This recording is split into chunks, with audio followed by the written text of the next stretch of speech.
Based on recent reporting, AI companies have hidden an estimated $3 trillion worth of debt funded by investment companies that are included in millions of retirement accounts, index funds, and individual stock portfolios. And the worst part? It's all being funded by a market that may be about to collapse, bringing your investments with them. Debt and credit are what make modern commercial business possible at scale. Cash flow timing and investment of capital into expanding business operations so the company can grow requires credit and debt. Even Fortune 500 companies use credit to fund everything from CapEx to payroll. Normally, the company borrows against an asset or their own balance sheet and then pays off that debt with operating revenue. It's very straightforward. But what happens when you need to borrow more capital than you're willing to publicly disclose? You do what Meta, Amazon, Microsoft, Alphabet, and Oracle have done. You set up elaborate business structures and accounting schemes to borrow a reported $1.65 trillion while begrudgingly disclosing those arrangements in the footnotes of quarterly reporting. Here's how it works.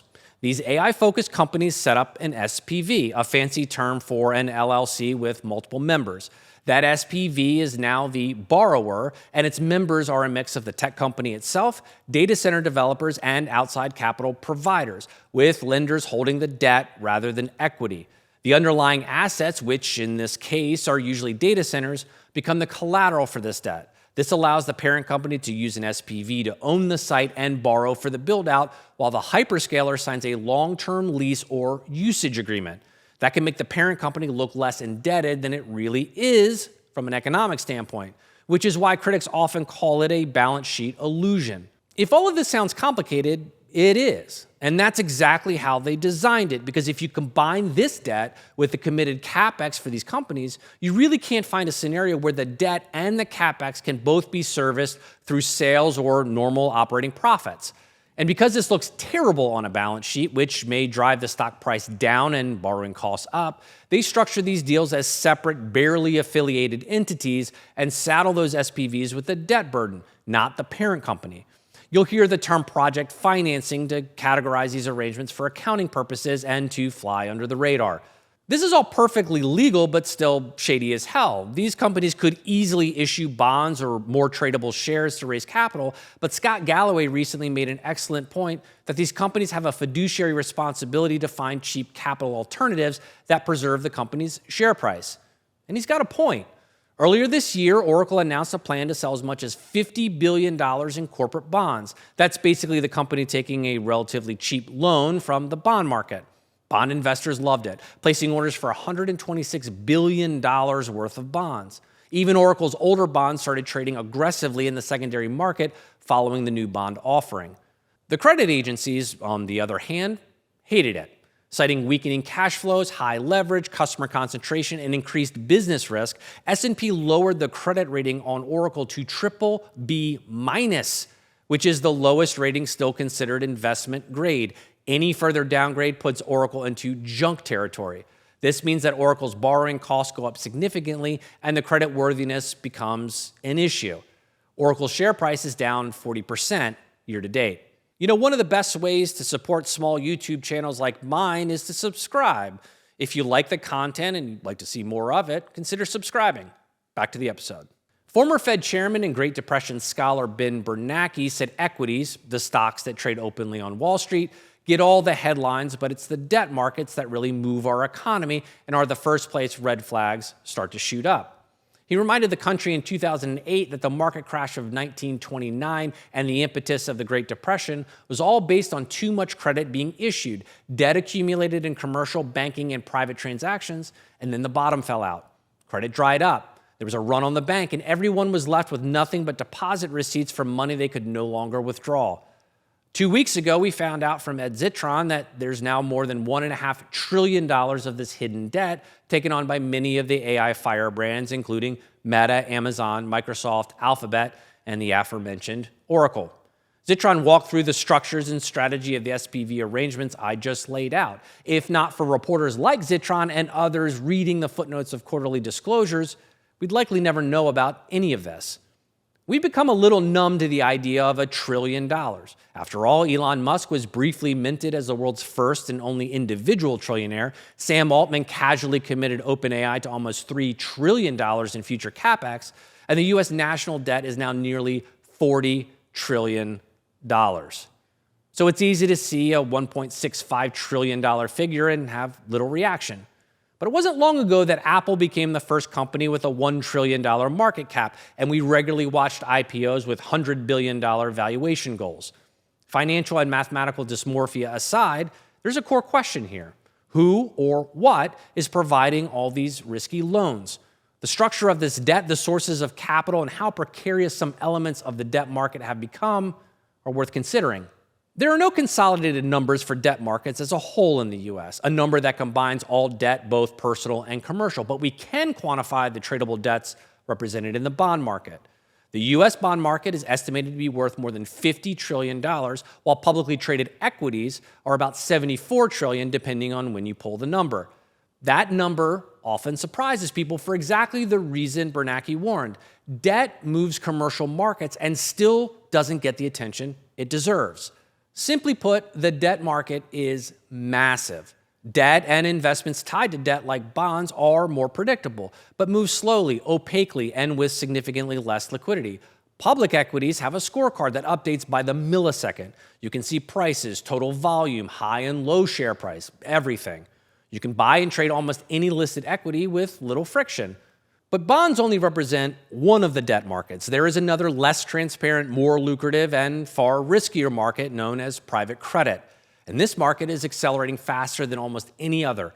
Since 2009, the private credit market has grown 500%. And the biggest players in this market are household investment names, including Blackrock, KKR, Apollo, and Blue Owl. Those firms' private credit portfolios are usually packaged with individual debt positions and then resold to investors and funds. What most people don't know is private credit products live in retirement funds, pension plans, and individual portfolios. It's a huge business. But the upside and massive growth rate in private credit comes at a price, namely liquidity and risk. Each debt deal in these funds represents some individual and specific risk profile. Firms can take deals with relatively low risk and package that with deals that are extremely risky. They sell investors on the idea these funds are now diversified, which in turn lowers the overall risk. The low-risk deals balance out the high-risk deals. But as we saw in 2008 with collateralized debt obligations, or CDOs, banks and investment firms got greedy. And with an assist from the ratings agencies that refused to grade these CDOs as anything other than AAA rated, they packaged more risky loans with fewer credit-worthy loans, and then it all fell apart. So private credit, at least in part, picked up the baton from CDOs, and recently, it hasn't been going well. Most private credit funds allow redemptions up to a total of 5% of the total value of the fund. These funds are often sold to investors as a way to get private market yield with some liquidity. But when too many investors ask to exit at once, managers rely on redemption caps, gates, or delayed payouts because the underlying loans are illiquid. This has historically worked perfectly well until investors started getting a little nervous this year. In the first quarter of this year, investors tried to pull about 22% of shares from Blue Owl's OCIC fund and about 40% from its tech-focused fund, so Blue Owl capped both at 5% quarterly redemptions. Reuters later reported that in Q2, investors still asked to pull about 19% of the OCIC fund, or about $3.6 billion, but the firm kept that redemption cap in place. BlackRock faced a similar problem in its HPS corporate lending fund, where redemption requests reached 9.3% of net asset value, so they also limited withdrawals. But the root cause of these redemption runs is the real story. These redemption requests were not only about normal portfolio rebalancing. Reporting tied this surge to redemptions in AI-related disruption fears, especially regarding software borrowers under pressure from AI competition and valuation concerns. In sum, investors got nervous about credit quality, tried to get out, and the funds responded by tightening liquidity because the underlying assets couldn't absorb a run. Private credit can look stable right up until redemption pressure forces the structure to expose its own flaws. The funds didn't necessarily fail. They did exactly what they were designed to do when liquidity pressure spikes. So what looks foundationally reliable turns out to be incredibly fragile when facing liquidity pressure. So that's how this debt works, who's offering it, and why it's a bit scarier right now. But we still have one last question to answer. Why are these hyperscalers and big tech companies developing exotic debt arrangements with SPVs, project financing, private credit, and microprint disclosures? Why not just issue corporate bonds or make more shares available on the market? Simple. They don't want to. Oracle demonstrated what issuing bonds and getting over your own skis can do to a company. A huge stock run-up followed by the realization the company is dangerously over-levered, so the credit agencies rate it just above junk status. And if you create these SPVs, you're allowed to treat them with special accounting practices that largely leave the liability off the balance sheet and don't require thorough and transparent disclosures to investors.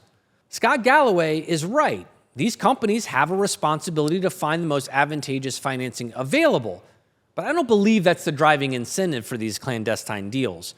The motivation comes from avoiding the public disclosure that a company already committing $1 trillion of capex for its AI build-out wants to throw several more metric tons of cash on that bonfire. So no, acting as the best possible fiduciary for their investors is not the predominant incentive. The risk here isn't just that AI spending is getting bigger, it's that the financing is getting more complicated, more opaque, and increasingly dependent on private credit. On paper, big tech and the hyperscalers still look like elite credit names. In practice, they're using SPVs, project financing, and off-balance sheet structures to push trillions in obligations out of plain sight.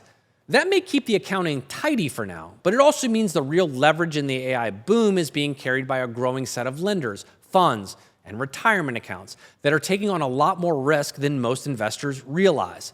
And that shouldn't be buried in a footnote. Just a quick shout out to one of our subscribers, Ethan Summers, for suggesting this episode. Thank you, Ethan. I read and sincerely appreciate all the comments, DMs, and feedback. I want to build this channel with my subscribers, so keep the suggestions coming. That's it for this episode. As always, like, comment, and subscribe, and we'll see you next time.